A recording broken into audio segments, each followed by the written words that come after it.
Hi friends, welcome to my channel. Apoorva Sarath చంద్రపై ఉన్న ప్రేమని చెప్తూ శరత్ చంద్రాని నేను చంపలేను అని గోరెంటాకుతో అంటూ ఉండగా, నువ్వు సన్యాసంలో కలిసిపో అమ్మాయి అని అంటూ ఉంటుంది గోరెంటాకు అపూర్వని. నేను బావపై ప్రేమని ఫ్యాంటసీని చెప్పానే తప్ప ఆస్తి వదులుకుంటానని చెప్పలేదు. నేను బావని కిడ్నాప్ చేసి ప్రేమగా చూసుకుంటా అని అంటూ ఉంటుంది అపూర్వ. అప్పుడు అబ్బో ఎంత రాక్షస ప్రేమో అని అంటూ, అయినా భూమికి పెళ్ళైతే నీ దగ్గర ఆస్తి ఉండదు కాబట్టి నువ్వు మీ బావని ఎలా ప్రేమగా చూసుకుంటావు అని అడగగానే, బావని కిడ్నాప్ చేసిన వెంటనే భూమిని బెదిరిస్తాను, అప్పుడు ఆ గగన్తో పెళ్లి చేసుకొని అది వెళ్ళిపోతుంది, ఆస్తి నాకే, బావా నాకే అని అంటూ ఉంటుంది అపూర్వ. ప్లాన్ ప్రకారమే రాత్రిపూట కిడ్నాప్ చేయడానికి మెయిన్ ఆఫ్ చేసి కిడ్నాపర్ కోసం వెయిట్ చేస్తూ ఉండగా, చీకట్లో కనబడక వాడు తడబడుతుండగా, రేయ్ ఇక్కడున్నాను రా అని అరుస్తూ శరత్ చంద్ర గదిలోకి వెళ్ళి స్ట్రెచ్చర్స్తో సహా శరత్ చంద్రాని బయటికి తీసుకొస్తుంది అపూర్వ. అప్పుడే ఒక్కసారిగా లైట్స్ ఆన్ అయినట్టు పిస్తూ ఉంటుంది అపూర్వకి. అప్పుడే గగన్ భూమిని కార్లో ఇంటికి డ్రాప్ చేయడానికి తీసుకొస్తాడు.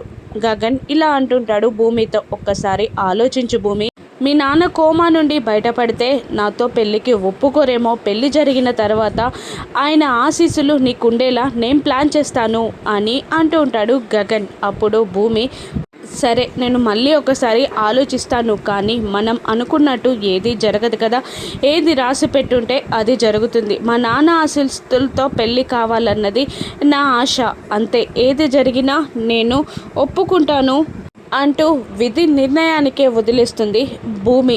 గగన్ కాస్త అప్సెట్ అవుతాడు ఆ మాటలకి. ఇక భూమిని చూసి అపూర్వ గోరెంటాకు టెన్షన్ పడుతూ ఉంటారు.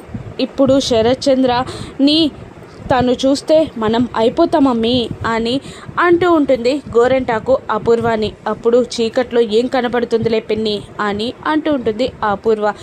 గుమ్మంలోకి వెళ్తున్న టైంలో శరత్ చంద్ర కాలు భూమికి తగులుతుంది. వెనక్కి తిరిగి రెండు కాళ్ళని పట్టుకొని ముందుకి వచ్చి నాన్న అని గట్టిగా అరుస్తూ ఉంటుంది. అందరూ నిద్రలేస్తారేమో అని అపూర్వ వెనకాల నుండి భూమి గొంతు మూయడానికి ట్రై చేస్తూ ఉంటుంది. అప్పుడు భూమి అపూర్వని విడిచి పోరాడే టైంలో వెళ్ళి అంబులెన్స్పై పడి హారన్ని ప్రెస్ చేస్తుంది. దాంతో ఇంట్లో లైట్స్ ఆన్ అవుతాయి. మళ్ళీ శరత్ చంద్ర దగ్గరికి వచ్చి నాన్న నాన్న అని అంటూ అరుస్తుంటుంది. లైట్స్ ఆన్ కాగానే అపూర్వ గోరెంటాకు ఇంట్లోకి వెళ్ళిపోతారు.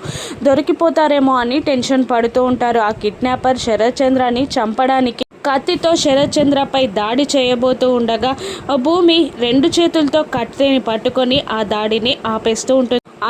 ఇంట్లో వాళ్ళందరూ బయటికి రాగానే చెర్రీ ఆ కిడ్నాపర్ని కొడుతూ ఉండగా వాడు పారిపోతాడు.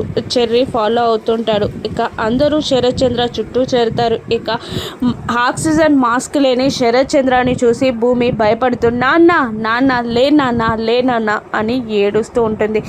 తన నుదుటిపై పడ్డ భూమి రక్తం నాన్న అన్న పిలుపుతో శరత్ చంద్ర మెల్లిగా కదులుతూ ఉంటాడు. ఆ కదలికని గమనించిన కృష్ణప్రసాద్, ఇంకా గట్టిగా పిలువమ్మా, పిలు అని అంటూ ఉండగా 4-5 సార్లు భూమి నాన్న నాన్న అని పిలవగానే శరత్ చంద్ర మెల్లిగా కళ్ళు తెరుస్తాడు. డాక్టర్కి ఫోన్ చేయమావయ్య అని భూమి అనగానే వెళ్ళి డాక్టర్కి కాల్ చేసి వస్తున్నాడమ్మా అని చెప్తూ ఉంటాడు కృష్ణప్రసాద్.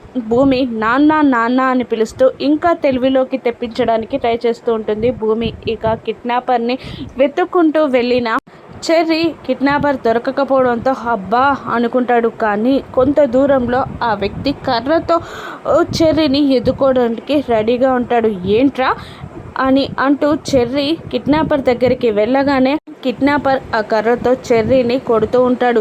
ఇక బాగా కొట్టే టైంలో వెనకాల నుండి కిడ్నాపర్ చేతిలో ఉన్న కర్రని ఎవరో పట్టుకుంటారు. ఎవరు అని వెనక్కి తిరిగి చూసేసరికి నైని పోలీస్ ఆఫీసర్ వాడి చేతిలో నుండి కర్రని లాక్కొని వాడిని బాధేసి కానిస్టేబుల్స్కి నైని ఆ కిడ్నాపర్ని అప్పగించేస్తుంది. మీరేం టెన్షన్ పడకండి, కిడ్నాపర్ దొరికాడు కాబట్టి మీరు ఇక మీ మామయ్య హత్య కేసులో నిందితుడిని తొందరగానే తెలుసుకోగలరు, మీరు ఓకేనా అని అంటూ ఉండగా, నేనెక్కడ ఓకే మేడం, అన్ని దెబ్బలు తిన్నాక ఓకేగా ఉంటానా అంటూ చెర్రీ అక్కడ నుండి వెళ్ళిపోతాడు. డాక్టర్ వచ్చి శరత్చంద్రని చెక్ చేసి అంతా ఓకే సార్ బాగున్నారు అని అంటూ అసలు కోమా నుండి బయటపడడం చాలా కష్టం. అటువంటిది మీ విషయంలో మెరాకిల్ జరిగింది, మీరు పూర్తిగా కోలుకున్నారు అని అంటూ ఉంటాడు ఆ డాక్టర్. అందరూ శరత్చంద్రని చూస్తుండగా గోరెంటాకు పారిపోవడానికి ట్రై చేస్తుండగా అపూర్వ గట్టిగా పట్టుకుంటుంది. ఇక మీరా ఇలా అంటూ ఉంటుంది, అన్నయ్య నువ్వు కోమా నుండి బయటపడాలని భూమి చాలా మొక్కులు మొక్కుకుంది. ఈరోజు గుడికి వెళ్ళి నీ పుట్టినరోజని నీ పేరు మీద అర్చన చేపించి బొట్టు తీసుకొచ్చి నీకు పెట్టి ఏమందో తెలుసా, నువ్వు కోమా నుండి బయటపడి నువ్వు మాకు సర్ప్రైజ్ ఇవ్వాలని కోరింది. అలాగే నువ్వు కోమా నుండి బయటపడ్డావన్నయ్య అని సంతోషంగా చెప్తుంటుంది మీరాని భూమిని అపురూపంగా ప్రేమగా చూస్తూ ఉంటాడు శరత్చంద్ర. ఇక కృష్ణప్రసాద్ శరత్చంద్ర ముందుకు వచ్చి, బావగారు మీరు మాకు సర్ప్రైజ్ ఇచ్చారు, మేము కూడా మీకు సర్ప్రైజ్ ఇవ్వాలి కదా అని అంటుండగా ఆతృతగా అయోమయంగా చూస్తూ ఉంటాడు శరత్చంద్ర. భూమి భుజాల చుట్టూ చెయ్యి వేసి కృష్ణప్రసాద్ ఇలా అంటుంటాడు, భూమి ఎవరో కాదు బావగారు, మీ కన్న కూతురు శోభ చెల్లి కన్న కూతురు భూమి అని చెప్తూ ఉంటాడు కృష్ణప్రసాద్. దాంతో శోభకి తనకి ఉన్న జ్ఞాపకాలు, తను ప్రెగ్నెంట్గా ఉన్నప్పుడు శోభ కళ్ళకాటికని తీసి శోభాచంద్ర పొట్టకి పెట్టడం, శోభకి తనకి ఉన్న ప్రేమమైన మధుర జ్ఞాపకాలు గుర్తు తెచ్చుకొని భూమి వైపు ప్రేమగా చూస్తూ ఉంటాడు శరత్చంద్ర. రామ్మ అన్నట్టు భూమిని దగ్గరగా పిలుస్తాడు. ఇక భూమి వెళ్ళి శరత్చంద్ర పక్కన కూర్చోగా అపురూపంగా తనని చూసుకుంటూ వాటేసుకొని కన్నీళ్లు పెట్టుకుంటూ ఉంటాడు శరత్చంద్ర. భూమి తన కన్న కూతురైనందుకు ఇప్పుడు అపూర్వ విషయంలో శరత్చంద్ర తీసుకునే నిర్ణయం ఏంటి? గగన్ భూమిల పెళ్లికి శరత్చంద్ర ఒప్పుకుంటాడా?